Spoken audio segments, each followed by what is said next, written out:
Actress செரினோட அப்பா இறந்து போய் ஒரு வாரம் ஆகுது. ஆனால் இந்த விஷயம் செரினுக்கு இன்னைக்கு தான் தெரிய வந்திருக்கு. இதனால் செரின் ரொம்ப எமோஷ்னலாக ஒரு போஸ்டர் ஷேர் பண்ணியிருக்காங்க. அதில் அவங்க சொன்ன விஷயங்கள் தான் இப்போது வைரலாக பார்க்கப்பட்டு வருது. செரினுக்கு 3 வயசு இருக்கும் போதே அவங்க அப்பா அவங்கள விட்டு பிரிஞ்சு போயிட்டாரு. 3 வயசுலேருந்து இன்னைக்கு வரைக்கும் செரின் அவங்களோட அம்மா வளர்ப்பில் தான் வளர்ந்துட்டு இருக்காங்க. அம்மா என்னதான் சப்போர்ட்டிவாக இருந்தாலும் செரினுக்கு அவங்க அப்பானா ரொம்பவே இஷ்டமாக இருந்திருக்கு. இன்னைக்கு வரைக்கும் அவங்க அப்பா மேலே எக்கச்சக்கமான அன்பை அவங்க வச்சுட்டு தான் இருக்காங்க. இந்த நிலையில தான் இப்போ அவங்க அப்பா இறந்து போயிருக்காங்க அப்படின்ற விஷயம் தெரிய வந்து ரொம்பவே மன உளைச்சலுக்கு ஆளாயிருக்காங்க. தமிழ் சினிமாவில் ஆரம்பத்தில் நிறைய படங்களில் செரின் நடிச்சிட்டு இருந்தாங்க.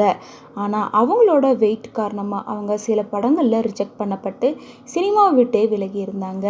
அதுக்கப்புறமா பிக் பாஸில் ஒன் ஆஃப் த கண்டஸ்டண்ட்டாக கலந்துக்கிட்டதுக்கு அப்புறமா நிறைய வாய்ப்புகள் அவங்களுக்கு கிடைக்க ஆரம்பிச்சுது. அதுக்கப்புறமா அவங்க வெயிட் லாஸ் பண்ணி குக் வித் கோமாளியில் ஒன் ஆஃப் த கண்டஸ்டண்ட்டாக இருந்துகிட்ருக்காங்க.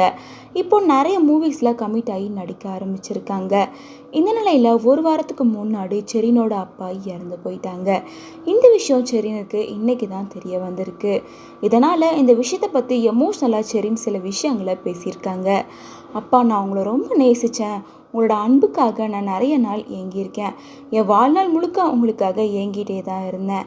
நீங்கள் ஒரு வாரத்துக்கு முன்னாடி இறந்துட்டீங்க.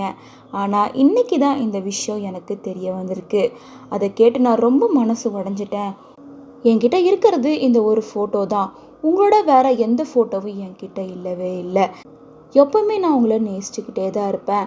மிஸ் யூ அப்படின்னு சொல்லி ரொம்ப சோகமான இந்த போஸ்டர் ஷேர் பண்ணியிருக்காங்க. செரினோட இந்த நிலைக்கு பலருமே அவங்களுக்கு ஆறுதல் சொல்லிட்டு வராங்க.